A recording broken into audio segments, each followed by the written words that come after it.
So last time we did a video looking at Google Maps, we were over here in Cuba looking at all the green.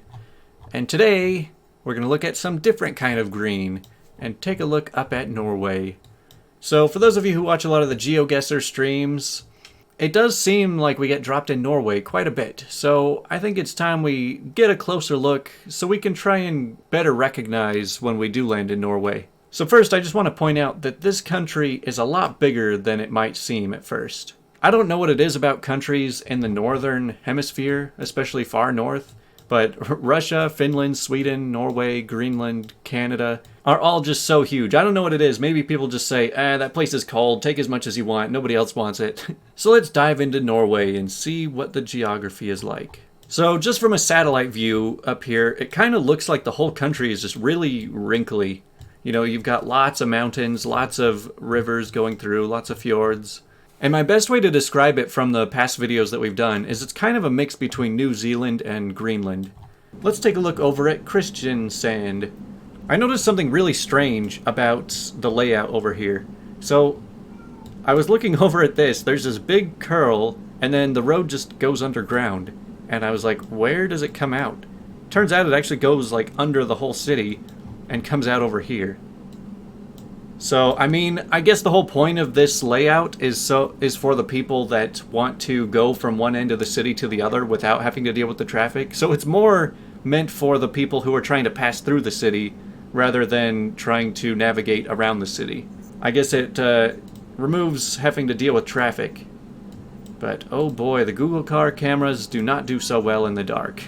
So moving away from some of the major cities, we get to take a look at what Norway really has to offer, and that's lots of mountains. So one thing that's very different between Norway and Greenland is that Norway actually has a lot of green in it.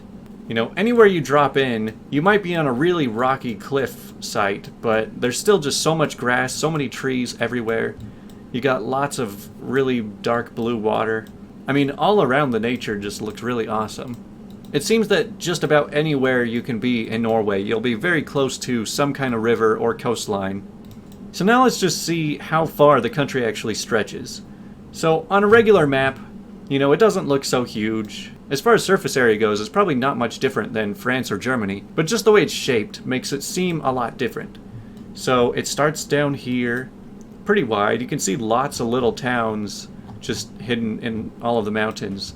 And then you keep going up, there's a lot more rocky, a lot more snow, a lot of water that kind of comes in through all these canyons. And then you keep going up more.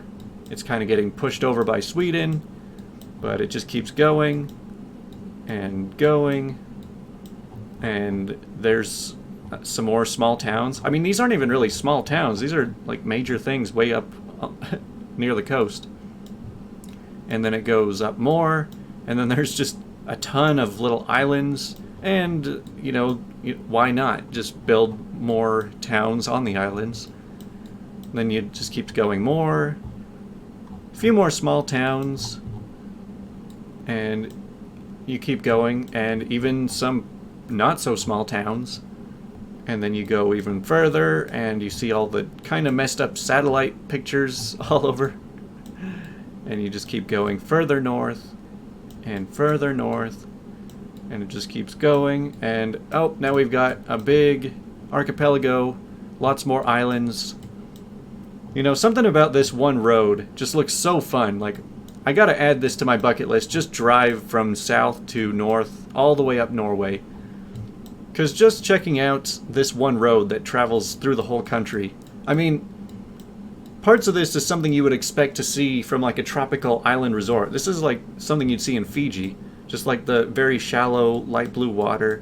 But then there's like snowy mountains and green rocky hills, and there's just so much going on here that I don't think I've ever seen all of this in one place before. But yeah, this one road leads you all the way from the mainland all the way down to the end over here. But then you go back to the mainland, and it just keeps going north, and then it starts to head east, and even right here, there's a pretty massive chunk of land, And then finally over here, right where it runs into Finland, and Sweden. That's where it ends. And even then, there's still small towns hidden way up here. I mean, these are some of the most far north towns in the whole world. So yeah, what makes this country seem so much bigger than it really is just how far it stretches out, and how you've got these single roads that just go across the bridge. Oh, I guess this is a tunnel that goes under the water for, let's see how far that distance really is. Alright, so for 2.5 miles, the tunnel that just cuts under the water, just so that they could end up over here on the other side.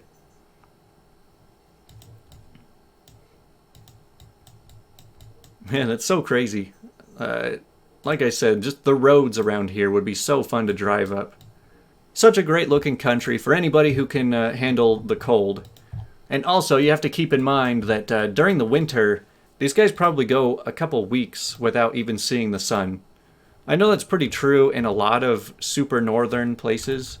Right up here, there's just a place called the Arctic View. And wow, it's actually a pretty massive drop over here. Just looking over at the Arctic Ocean. You know, it's kind of unfortunate that GeoGuessr almost always drops you in on roads. So you don't get to see a lot of just mountainous canyons like this. Though I guess that does make it a lot easier to guess correctly. But man, when you just have so many huge mountains and canyons just going on for hundreds of miles, I have to wonder, like, are there places around here that have just never been stepped on by humans? I mean, I have to imagine that not every square foot of all of these mountains have been stepped on, but it would be interesting to see just how much of it has been untouched. So something I've also noticed by jumping around on all the street views and looking at all the cities is that most of the cities tend to look very similar. I might have to do a little bit of comparison between Norway and Sweden too, because like I said, whenever we drop in on GeoGuessr, it's really hard to tell the difference between Norway, Sweden, and Finland, and even sometimes like Lithuania or Poland or Denmark. A lot of the countries in that area have very similar looking roads. And really, what you have to figure out is how to tell apart the languages from each of them. Alright, so maybe I spoke too soon about all of the cities looking the same. Because over here in Vardo, one of the northernmost cities in the whole country, now this is starting to look a lot more like Greenland. I really just have to wonder what's the story behind a lot of these small towns. I'm sure I could go into deep dives on Wikipedia about each and every one. But I always just wonder what drives people to leave the major cities, you know, leave where all of the people and all of the resources are, to just go start up somewhere else. How is it that we've reached a point where people are just so spread out across the entire world, and we've now covered almost every piece of it? But man, Nords and their tunnels, this is something that really throws me off a lot, because a lot of the time you'll see just little pathways that go through the water, and you're like, I don't see a bridge there. And so you take a closer look, and yeah, they just go underground. They just go under the water. Because why not? Just dig under the sea. It seems easy enough. I just have to wonder how many of these long underwater tunnels they've got to connect their little islands. That just seems like so much work just to connect a little piece of land when you've already got so much other land that you could use. Huh, okay, so I got that a little bit wrong earlier. I was thinking that right here is where Norway meets Finland, but this is actually just part of Russia. I feel like Russia owns like half of the northern territory in the world. Like, what even goes on for most of this area? So now it's time to take a look at the highlights that show up on down here. Whenever you're on Google Maps and you open up this little tab, it'll just point out some of the most popular and most interesting places wherever you're showing up on your screen. And it certainly makes it easier to find the nicer looking places. Well, it doesn't really surprise me that there's a lot of waterfalls around the country. You know, there's something I really like about big mountains without trees on them, because it really puts things into a different perspective as to where you feel like you could just venture off in a direction and it feels a lot more doable. Because whenever there's a lot of trees in the way, it feels like it's a lot more difficult to travel through any of it.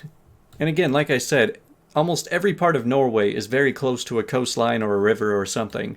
It's really no surprise that the Vikings came from Norway, because it's just they've got the ocean right on their doorstep, and you've got to be a very adventurous, outdoorsy type person to want to live in a place like this. But I'm always amazed at how almost every video I do, I feel like, oh man, this is my new favorite looking place. This is a new place I want to visit now. Because, I mean, let's be honest, there are cool places in every single country, on every little island, every continent, just all over the world. There's going to be really cool stuff to see. And I mean, places like Norway or Greenland or New Zealand are probably going to be a lot more interesting to the people that enjoy the outdoors, enjoy hiking, maybe mountain biking, maybe camping. Whereas places like France or Germany or Italy or Spain are probably a lot more interesting for people who are into culture, history, stuff like that. So I guess it really comes down to what you're interested in if you want to travel somewhere. So I wonder what it's like on one of the most inland cities over here. Well, I guess they're still around water.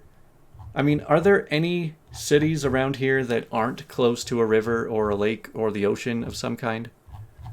Here, let's just drop into any random highway somewhere around here. Oh, wow, we actually landed in the winter. It's really rare that you see street views in the winter, like of any place, honestly.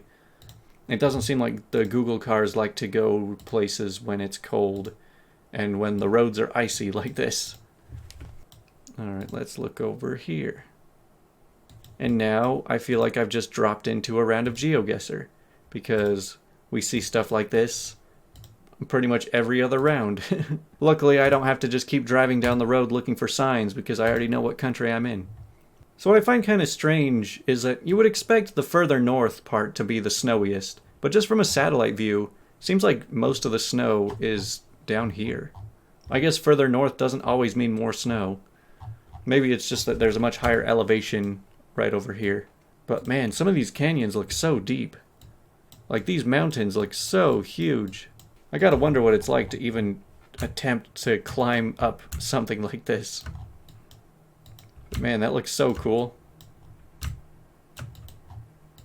See, I mean, I spend a lot of time around mountains, and so I'm just always used to it. But I think that what stands out so much to me about mountains like this is that they are so close to sea level. Like, for me, my baseline is about 4,000 feet elevation. And then like the tallest peaks that I hike to are maybe around 10 or 11,000 feet elevation. But like the sight of an ocean is just so far away. Whereas over here, you basically start at sea level and you're climbing probably a few thousand feet up to the top of the peaks, but you can still see the water from the top of it. You can still see sea level. And yeah, I guess a lot of the water that comes from around this area probably melts from the snow off of all of these mountains. But man, this honestly looks like a different planet from up here. And then, of course, there's just a lot more fairly small towns just hidden around these mountains. It seems like one giant game of hide and seek. So yeah, while I would enjoy traveling to Norway to go hiking and stuff like that, I think that what I would enjoy the most is going here just to rent a really nice car and drive all the way through the whole thing. Just go on a road trip from one end to the other. It looks like they've got the roads fairly well mapped out. I think it'd be easier to go from southern Norway to northern Norway than it would be to drive from California to Alaska. Like, honestly, I'm looking at the roads over here, and I'm still not even sure how you get to Alaska by land. I mean, I guess you could go all the way through Canada, but there's maybe like 1 or 2 highways that'll even get you there. And that's why Norway is cool. Well, I hope you guys enjoyed this little adventure through Norway. It's a really interesting place. And I know I say this a lot, but it's a country you don't hear a whole lot about. But it is a country you see a lot of in GeoGuessr, so hopefully we can be a little better at recognizing when we're there. I feel like the best way to train yourself for that is just to learn the languages. Learn the difference between Norwegian, Swedish, and Finnish. That's a big first step. But who knows, maybe one day if I ever have a decent amount of money, I'll get to actually travel and see all these places firsthand. But that's all for today, so thanks for watching.